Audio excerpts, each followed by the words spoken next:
Hello everybody, this is your DMA's FMGE hacks, and we are going to talk about the subject pathology. So speaking about the pathology, we are going to talk about the high yield to low yield area. This is the like observation from our side, like what are the high yield areas and what are the low yield areas based upon the previous year questions. So based upon the previous year questions, we expected we seen that about 17.5% that came from the like general pathology, and the second most high yield areas where the most of the questions were asked was your hematopathology, where you may have a higher chances of seeking about 14.4%.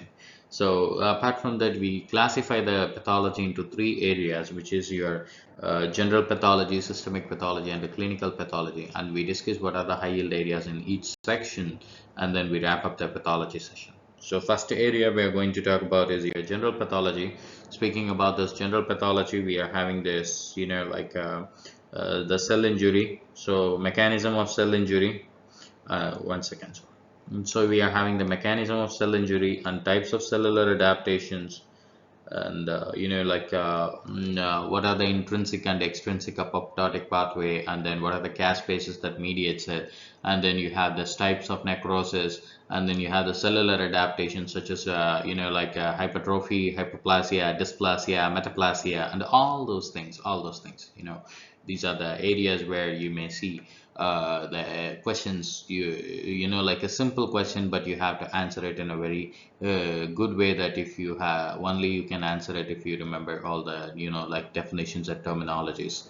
So, and apart from that, you have the acute and chronic inflammation. I used to divide it and read it like cellular and vascular events, and I used to remember in this pattern, and what are the mediators which is mediating the acute inflammation and chronic inflammation, and then I classify all the things in this way. If you read to, you can able to easily identify, because the acute and chronic inflammation is one of the high yield areas in the case of your general pathology.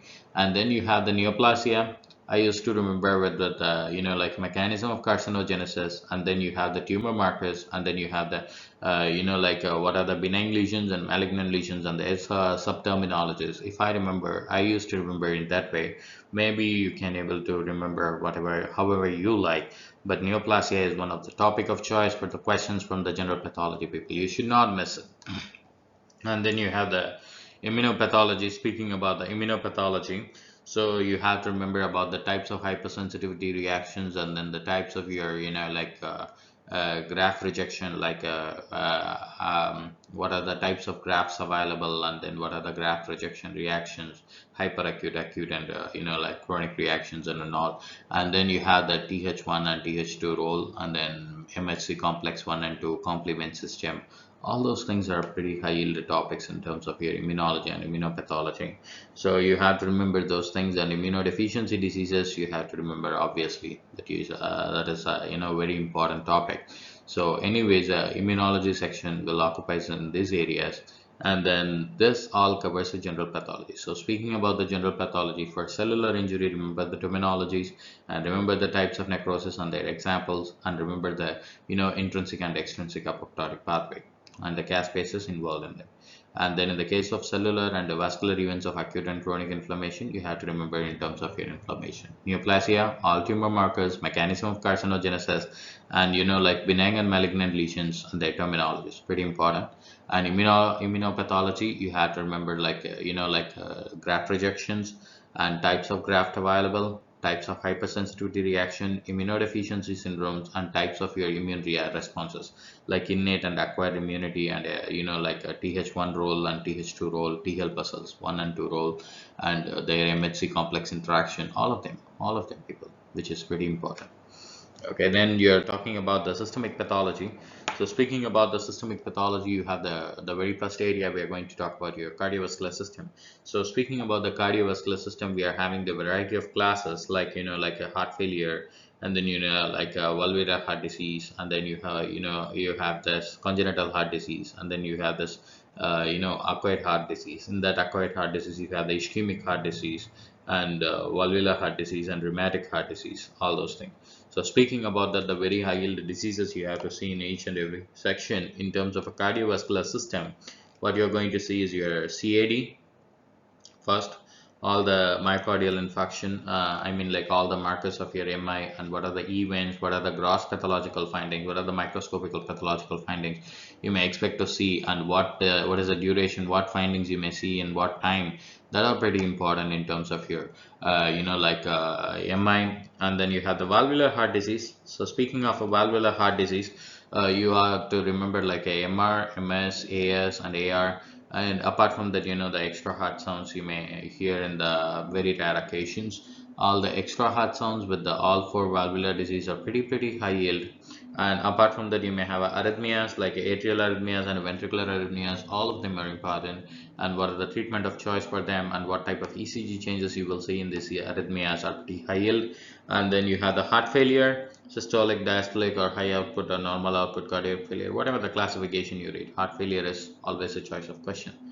And then you have the aortic aneurysm and a dissection, pretty important one. Nowadays, the choice of questions are aortic aneurysm. They are asking in those areas. So this is all about the cardiovascular system, CAD, valvular heart disease, and then you have the arrhythmias, heart failure, aortic aneurysm, and dissection are the important areas you have to cover. And then you have the respiratory system. Speaking about the respiratory system, you have the obstructive and restrictive lung disease, lung infections, lung cancer, pulmonary hypertension, pulmonary embolism, and ARDS.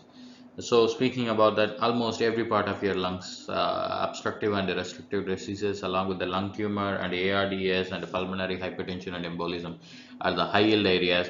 So that technically covers 90% of your respiratory system, but we have no other choice, people, because respiratory system is one of the high yield areas in terms of your pathology. You have to remember, or either they may ask you with the integrations with the medicine. You have to remember in any of these two areas, the entire, like pulmonology. And then you have a gastrointestinal system. We are having a peptic ulcer disease, which is a most common disease where you expect to see at least one question either from the anatomy to the medicine. Any one question will come from the peptic ulcer disease. And inflammatory bowel disease, also one of the question of choice. You may expect to see one question from anatomy to your medicine. And liver disease and pancreatic diseases, and the gastrointestinal tumor and gastrointestinal bleeding. Yes, these are the areas you have to cover in terms of your GA, people. There is a chance that you may have to expect to see the question from acute pancreatitis or chronic pancreatitis or anything with the pancreas. And then you may also expect to see something with the liver, like a hepatitis, fulminant hepatitis, or like a viral hepatitis, or maybe like a NASH component. Or nowadays even the questions are coming from the NASH component. And then you have all these areas, like hepatocellular carcinoma is one of the high yield area in terms of your FMGE. So either this hepatology and pancreas will come either as a pathology question directly, or maybe an integrated surgery question you may expect to see here. But like liver and pancreatic diseases are pretty high yield, you have to remember anyhow. And then you have a kidney and urinary tract, you have the AKI and the CKD. And apart from that, RTA, urinary tract infection, kidney stones, and nephrotic syndrome. Again, it's an integration question of choices. Kidney diseases are one of the important things that you always remember, people, that you should not miss. And then you have a reproductive system. Again, male reproductive system is the high yield area in terms of pathology, because all the diseases of the female reproductive system will be covered equally in gynecology. So if you are reading a gynecology very good, then you can read the male reproductive system in pathology. But if your gynecology is too weak, then you have to cover it up here itself. So all the STDs, BPH, and then prostate cancer, breast cancer, cervical cancer, ovarian tumor, and testicular tumors, and menstrual disorders and infertility. Everything is a choice of area in a gynecology, and male reproductive system is the only area that you have to remember now. And then you have this endocrine system. So speaking about the endocrine system, again, it's an integrated medicine question, people. Either diabetes mellitus, thyroid disorders, adrenal gland disorders, pituitary gland disorders, and parathyroid disorders. Especially the integration of parathyroid hormones, like secondary hyperparathyroidism. In terms of your secondary hyperparathyroidism, along with the vitamin D def and along with the AKI, you may expect to see the osteoporosis and like osteitis fibrosa cystica. These type of integration you may expect to see in this case of your endocrine, especially with the parathyroid hormone disorders. Like quite a high yield topic that you should not miss. And then you have a clinical pathology. Speaking about the clinical pathology, the very first one is your hematology and the coagulation. All anemias and all leukemias and all lymphoma are pretty high yield people that you should not miss. That you should not miss. So apart from that, you may expect to see the clotting disorders like either a thrombotic disorders or a bleeding disorder, and then you have to look for the blood transfusion reactions and then the bone marrow examinations of the high yield areas here. But anemia, leukemia, lymphoma, these three, consider like these three are kind of like a legend that you have to remember, and you may expect to see one question at any cost. You may expect to see one question at any cost. Then you have the like clinical in the clinical terms of your pathology, you may have a microbiology section. So you may ask me like, sir, we have covered that in a microbiology, why do we have to cover that in a pathology? Yes, for example, like you may expect to see the systemic pathological version of your books. For example, like a patient comes with acute diarrhea, what are the possible organisms that causes acute diarrhea? And whether it is a watery or bloody, what organism causes watery diarrhea, what organism causes bloody diarrhea, what organism causes watery diarrhea in children, what organism causes bloody diarrhea in children. And for example, pneumonia, what type of pneumonia, what organism causes what type of pneumonia. Okay, what organism are responsible for causing a community acquired pneumonia, or immunodeficient people, what type of pneumonia will be there? All those things. For example, meningitis, 2-year-old, immunocompromised agent, adolescent, adult, what are the organisms that causing a meningitis? So meningitis is one of the, like meningitis is one of the topic where you expect to read in pathology. At the same time, the causative organisms should be covered in microbiology. So this is an integrated pathological version of microbiology, people, that you have to remember in terms of your clinical pathology, because lot of questions, lot of questions will be asked in this area. And then you have the clinical chemistry like a hypohyperparathyroidism, abnormal AST, ALT levels, abnormal urea creatinine levels. So they may give you as a case-based question. This clinical chemistry is more or less like a case-based question.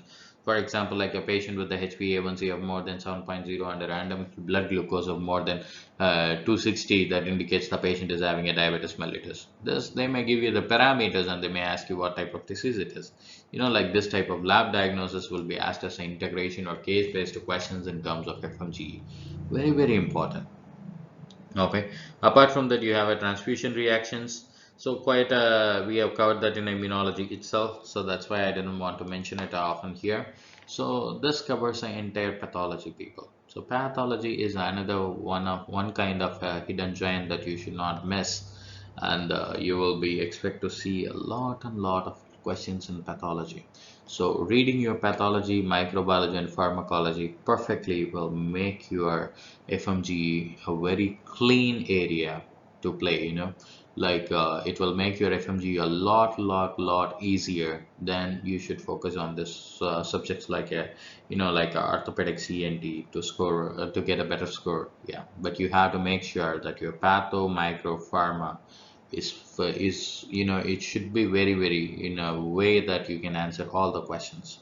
So this covers the pathology section, and thank you for watching the video, people. We will see you with the next subject. Thank you.